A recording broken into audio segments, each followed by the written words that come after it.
झूठों के बाजार में सच का आईना, अल जजीरा, आपका अपना न्यूज चैनल अल जजीरा।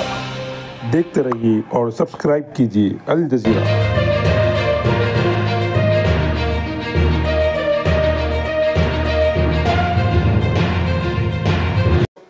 हाँ, तो 1 मिनट ये पर्ची निकाल लेते हैं। ठीक है ना। हाँ, अब हमारे पास अभी हाँ, अब आप देखिए, पहले से अंदर कोई वोट नहीं है। कोई नहीं। 1 मिनट में इसको भी शो रिजल्ट को 0 कर दूं। अभी एप्पल को वोट दिया था एक हमने, तो टोटल वोट 1 हो गया। अब वापस, हाँ, इसको मैं वापस 0 कर देता हूँ। स्टार्ट डेमो हाँ शुरुआत करते हैं और मैं अब वोट करता हूँ। हाँ, बनाना या वाटरमेलन किसी को भी। 3 विकल्प है हमारे पास। हाँ, अब मैं इसमें नहीं, अगर आप एप्पल को वोट देंगे, एप्पल का वोट तो ये चोरी करने ही नहीं वाला है। ओके, हमें दूसरों को देना। हाँ, आपको चोरी देखनी है तो आपको बनाना को वोट करिए या फिर वाटरमेलन को करिए। मैं बनाना को वोट करता हूँ। ठीक है, तो आप देखिए, आप क्या पर्ची देख रहे हैं। हाँ, बनाना आ गई। बनाना आ गई। जी। तो आप वोटर ने बनाना की पर्ची देखी, जी। वोटर यहाँ से चला गया। हाँ, अब अगला वोटर आया। आप हैं दूसरे वोटर। मान लीजिए मैं फिर बनाना को करता हूँ। ठीक। मैंने बनाना को वोट किया। हाँ। अब देखिए मैंने क्या देखा, बनाना, दिख रहा है। तो मैं भी खुश हो गया। खुश हो गया मतलब सेटिस्फाई हो गया। जी, जी। मैं चला गया। अब मान लीजिए आप आए, आप फिर से बनाना को वोट करिए। मान लीजिए, मैं फिर से बनाना को वोट कर देता अब देखिए आप क्या देख रहे हैं यहाँ पे, हूँ। बनाना देख पा रहा हूँ। बनाना देख रहे हैं। जी। तो आप सेटिस्फाई हो गए। हाँ। आप भी चले गए। तो हमने 3 वोट कर दिए। 3 वोट कर दिए। ये बनाना बनाना बनाना, 1 वोट और कर लेते हैं। ये मान लीजिए मैं अब वापस बनाना को वोट कर रहा हूँ। ठीक है।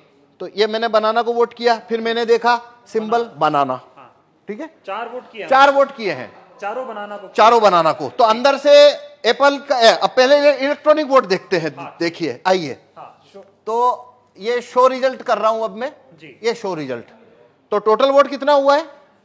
4 वोट हुए हमारे। अब एप्पल को कितना मिला, 3 मिला हुआ है। कौन जीता यहाँ।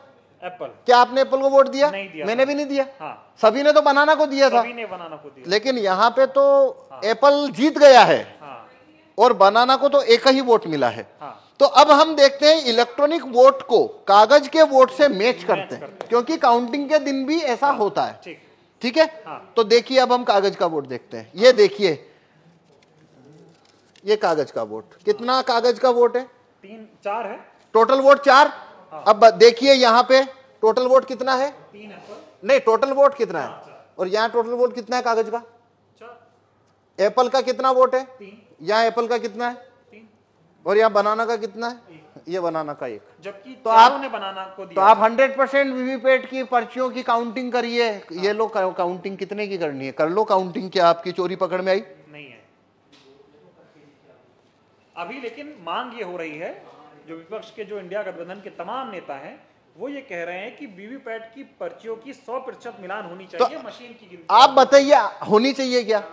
नहीं, इस क्या हिसाब से मतलब- जो आप दिखा रहे हैं, इसमें से तो आप साबित ही नहीं कर पाएंगे कि ऐसा गलत हुआ। भाई ये मैं ना खोलूं। हाँ। तो यहाँ पे तो ये होने के बाद में जो बनाना का कैंडिडेट है वो वोटर को बोलेगा, भाई तुमने तो मेरे को वोट ही नहीं दिया। वोटर बोलेंगे हमने तो बराबर वोट दिया, पर्ची छपी हुई एक देखी। सवाल और है, अभी हम जब वोट डाल रहे थे तो यहाँ पे पर्ची यही एक ही दिख रही थी। हाँ, वही चार पर्ची में बार बार। कटनी चाहिए पर्ची, जो कि कटती पर नहीं, ऐसे वो, होनी चाहिए। हाँ, पर उसको वोट फुल कट करेगा नहीं, क्योंकि उसको वोट जब चोरी करना है तो कट तो वो नहीं नहीं करेगा।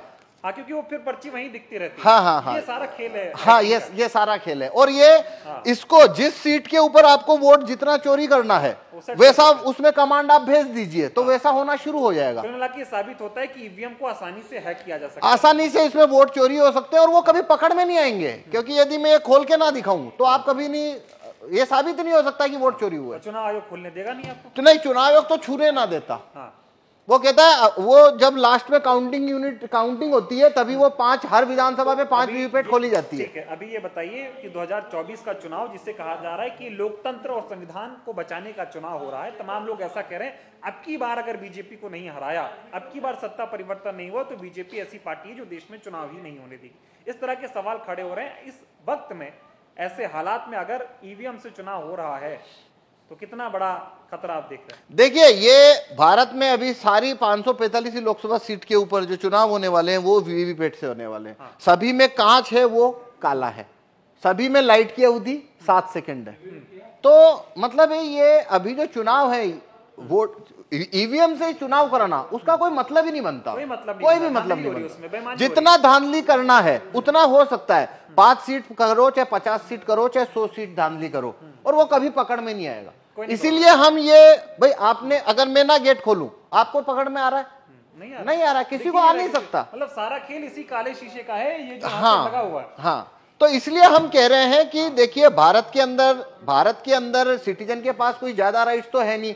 वोट वापसी के कानून, राइट टू रिकॉल भारत के लोगों के पास नहीं है, जूरी में आने की पावर नहीं है, और रेफरेंडम पावर, भारत में रेफरेंडम का पावर नहीं है। एक ही सिर्फ सिटीजन के हाथ में केवल एक ही लाठी है, और वो है वोट देने का कानून। बस इतना सही तो है, न तो वोट वापस लेने का कानून है, न जूरी में आने का कानून है, ये सब तो है नहीं। अब वो एक ही तो कानून है जो सिटीजन की तरफ है, और उसको भी ईवीएम ने उसको भी मतलब डाउटफुल कर दिया। अब तो देखिए, ये एक अलग बात है, वो तो एक लेबल होता है, लोकतंत्र खतरे में है।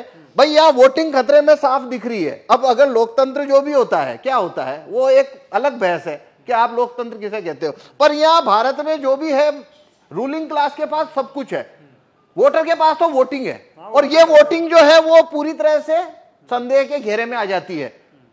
तो पूरा लोकतंत्र ही जैसे आपको वो संदेह के घेरे में आ जाता है।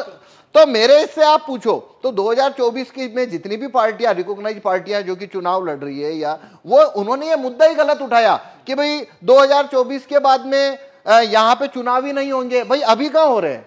आपने मुद्दा इसको बनाना था कि काला कांच जब तक है, हो रहा है, बस बटन दब रही है, नहीं तो वो अभी भी तो नहीं हो रहा है। भाई देखिए, एक बात समझिए, जो व्यक्ति ये कहता है कि 2024 के बाद चुनाव नहीं होंगे, तो भाई क्यों? क्योंकि बीजेपी की अगर सरकार बन गई तो भाई तुम काला कांच जब तक है तो सरकार उनकी बनेगी, वो आप मतलब, तो वो तो बात वही खत्म हो गई ना। वो अभी से खत्म तो आप वो मुद्दा चुनाव के बाद क्यों ला रहे हो? आप चुनाव में ये मुद्दा रखो ना पहले कि भाई जब तक ये कांच काला है, हमको आप बैलेट पेपर रखवाइए, और रिकॉग्नाइज पार्टी अगर इस मामले को उठाए तो अभी भी इतना वक्त है कि ये